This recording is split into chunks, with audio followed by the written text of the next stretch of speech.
Hello viewers, welcome to அபிசன் channel. இன்றைக்கி நம்ம சேனலில் என்ன பார்க்க போகிறோம் அப்படின்னா, வீட்டில் எப்படி உப்பு கடலை சிம்பிளாக செய்கிறது தான் நம்ம இன்றைக்கி வீடியோவில் பார்க்க போகிறோம். எங்கள் சேனலை சப்ஸ்கிரைப் பண்ணாமல் பார்த்துட்டு இருந்தீங்கன்னா முதல்ல கீழே இருக்க சப்ஸ்கிரைப் பட்டனை ப்ரெஸ் பண்ணிடுங்க. இப்போ வாங்க நம்ம எப்படி உப்பு கடலை செய்கிறது. இந்த மூக்கல்ல தான் எடுத்திருக்கோம், கருப்பு மூக்கல்ல ஃப்ரெண்ட்ஸ். கொஞ்சமாக உப்பு எடுத்திருக்கோம். இப்போ வாங்க நம்ம எப்படி செய்யறதுன்னு பார்க்கலாம். ஸ்டவ் ஆன் பண்ணி நம்ம இந்த உப்பை நல்லா சூடு பண்ணி எடுத்துக்கணும். உப்பு நல்லா சூடாகணும் ஃப்ரெண்ட்ஸ். சூடாகிற வரைக்கும் நம்ம இதை நல்லா கலரிக்கிட்டே இருக்கணும். இப்போ உப்பு நல்லா சூடாயிடுச்சு. இதை நம்ம இப்போ கடலையை போட்டுடலாம்.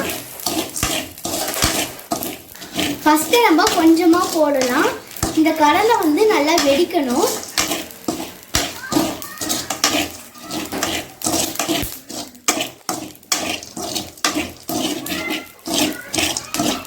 பாருங்க, ஒன்று ஒன்றா பொரியுது.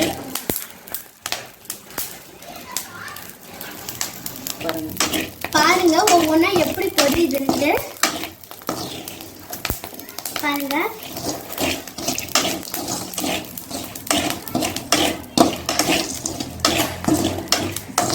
நல்லா இதெல்லாம் நல்லா பொரிஞ்சிருக்கு. இப்போ நம்ம இதை எடுத்துடலாம். இது நல்லா பொரிஞ்சிருச்சு.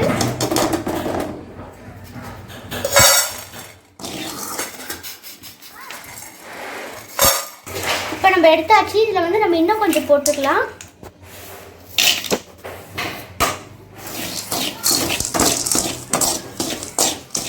பாருங்க, இதே மாதிரி நம்ம எடுத்து வச்சிருக்க எல்லாத்தையும் நம்ம வறுத்து எடுத்துக்கலாம். இதை நம்ம உப்புல ஃப்ரை பண்ணுறதுனால தான் இது பேர் உப்பு கடலைன்னு பேர் வச்சுருக்காங்க. இந்த நம்ம உப்புல நம்ம ஏன் இதை ஃப்ரை பண்ணணும் அப்படின்னா, இந்த கடலையில் அந்த உப்போட டேஸ்ட்டும் அதில் நம்ம வறுக்கும் போது அதில் வந்துடும். இதில் ப்ரோட்டீன்ஸ் அதிகமாக இருக்குது. நீங்கள் குழந்தைகளுக்கும் கொடுக்கலாம், பெரியவங்களுக்கும் கொடுக்கலாம். நம்ம கடையில் ஸ்நாக்ஸ் வாங்குறத விட இப்படி நீங்களே வீட்லேயே சீக்கிரமாக குழந்தைங்களுக்கு செஞ்சு தரலாம். நம்ம போட்ட நெக்ஸ்ட் கடலையும் நல்லா பொரிஞ்ச மாதிரி கரண்டியில் எடுக்கிறதுனால உங்களுக்கு உப்போடு சேர்ந்து வராது, கடலை ஒண்டி தான் வரும். இப்போ நம்ம இதை எடுத்துடலாம். பாருங்கள் பாருங்க, ஒவ்வொன்றா வெடிச்சு மேலே வருது.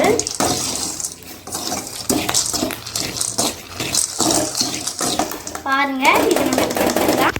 சுட சுட உப்பு கடலை ரெடி ஆயிடுச்சு. இது நம்ம இப்போ டேஸ்ட் பண்ணி பார்த்தோம்.